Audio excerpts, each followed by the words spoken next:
Assalamualaikum warahmatullahi wabarakatuh. Kami di sini akan menjelaskan tentang proses berpikir abduktif dalam matematika. Yang saya sendiri yaitu Yan Sofyanuddin dan teman saya itu Dinda Putri Ayu Liandra. Nah, selanjutnya kita akan berawal dari pengertian berpikir abduktif terlebih dahulu. Berpikir abduktif. Berpikir adalah sebuah cara yang dilakukan guna menambah pengetahuan. Jadi, kita itu berpikir mencari ide-ide baru supaya kita menambah pengetahuan lagi yang baru. Nah, yang kedua itu abduktif. Abduktif ini ada dua pendapat. Yang pertama menurut Ahmad dan Sigit, dan yang kedua menurut Yu dan Zenes. Menurut Ahmad dan Sigit, abduktif adalah sebuah penalaran dari sebuah fakta ke tindakan atau keadaan yang mengakibatkan fakta tersebut terjadi.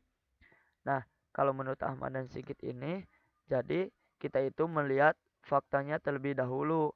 Jadi fakta yang kejadian yang udah terjadi, nah terus ke sekarang yang akan dilaksanakan atau keadaan yang mengakibatkan fakta tersebut terjadi.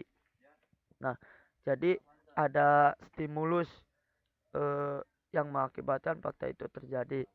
Nah, sedangkan menurut Yu dan Zenas, abduktif adalah suatu penalaran yang ditunjukkan guna memperoleh pola dalam fenomena dan menyarankan hipotesis penalaran logis dan dibagi menjadi jenis formal dan jenis informal yang berpikir kritis dan penalaran yang masuk akal.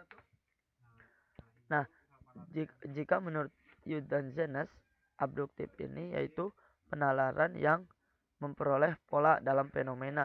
Jadi membuat dulu rencananya dulu biar fenomena tersebut berjalan dengan baik. Nah, dan menjalankan hipotesis penalaran logis. Nah, menjalankan hipotesis penalaran logis ini membuat praduga yang logis dari yang akan dilaksanakan. Nah, selanjutnya dibagi menjadi jenis formal dan informal. Nah, jenis informal dan informal ini supaya kita bisa berpikir secara kritis. Jika formal seperti kita mengikuti pembelajaran di kelas. Nah, kalau informal ini kita melihat video, hanya video saja. Kan jika video itu informal karena kita tidak langsung melihat kejadiannya tersebut.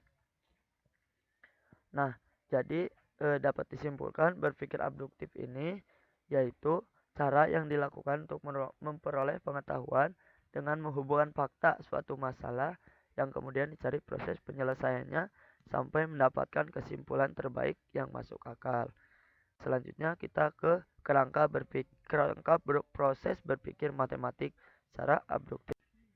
Nah, kerangka abduktif menurut Pierre pada dasarnya dijelaskan sebagai bentuk penyimpulan yang meliputi dari tiga proposisi, diantaranya proposisi hukum atau rule, proposisi kasus atau case, dan yang terakhir adalah proposisi kesimpulan atau result.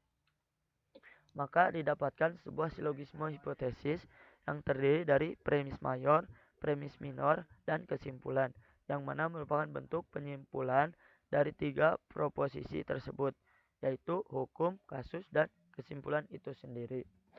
Nah, jadi kerangka abduktif ini yaitu dilandasi oleh proposisi hukum. Jadi sebelum ke itu kita mempunyai hukumnya terlebih dahulu atau ketentuan terlebih dahulu. Kemudian kasus. Nah, kasus ini dikaitkan dengan ke hukumnya tersebut. Gimana menindaklanjutinya. Kemudian kesimpulan. Kita mengambil kesimpulan dari pendapat-pendapat yang dilontarkan. Nah, dengan demikian, proses berpikir abduktif ini merupakan bentuk pemikiran yang dilandaskan pada fakta yang terjadi dan juga kasus yang ada. Kasus serta fakta tersebut menjadi suatu parameter bagi pemikiran dengan penalaran abduktif ini, sehingga hipotesis yang dihasilkan itu karakternya universal dan juga umum. Nah, selanjutnya kita ke ilustrasi proses berpikir abduktif dalam matematika. Nah, kita mempunyai eh, apa ya namanya, eh, bisa disebut rumus juga ya, cuma ini jadi itu yang pertama itu premis mayor. Premis mayor itu adalah yang besar. Jika X maka Y. Nah, premis minornya X sama dengan apa? Nah, kesimpulannya itu maka Y.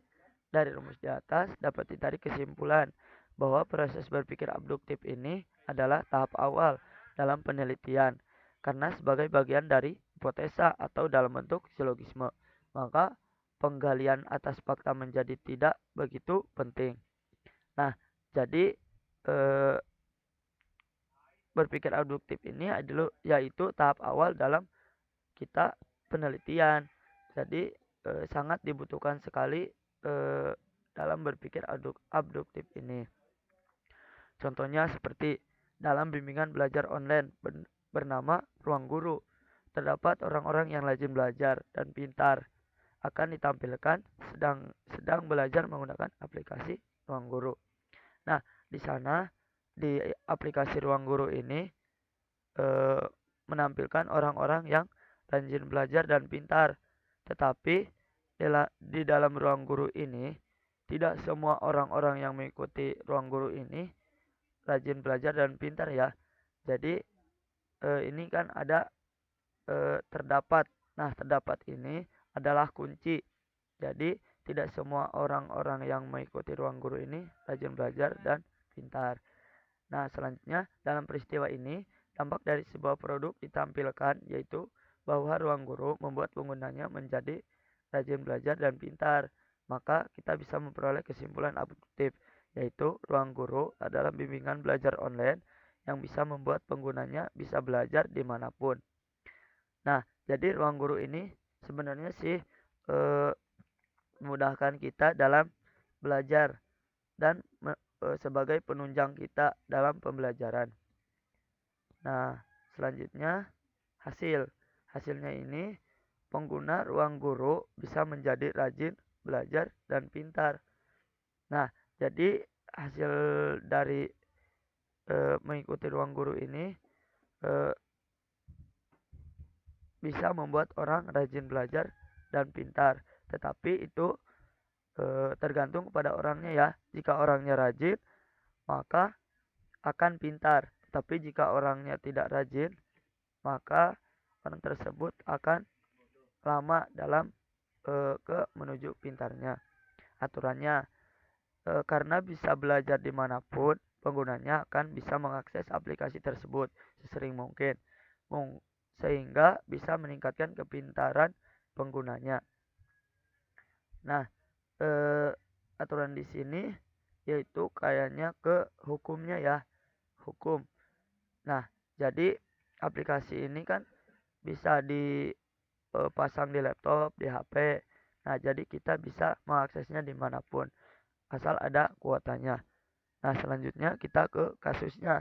Kasusnya itu Ruang Guru adalah bimbingan belajar online yang bisa diakses dimanapun. Nah, jadi Ruang Guru ini yaitu kasusnya. Jadi dari Ruang Guru ini bisa mendapat buat orang-orang ini menjadi rajin belajar dan pintar.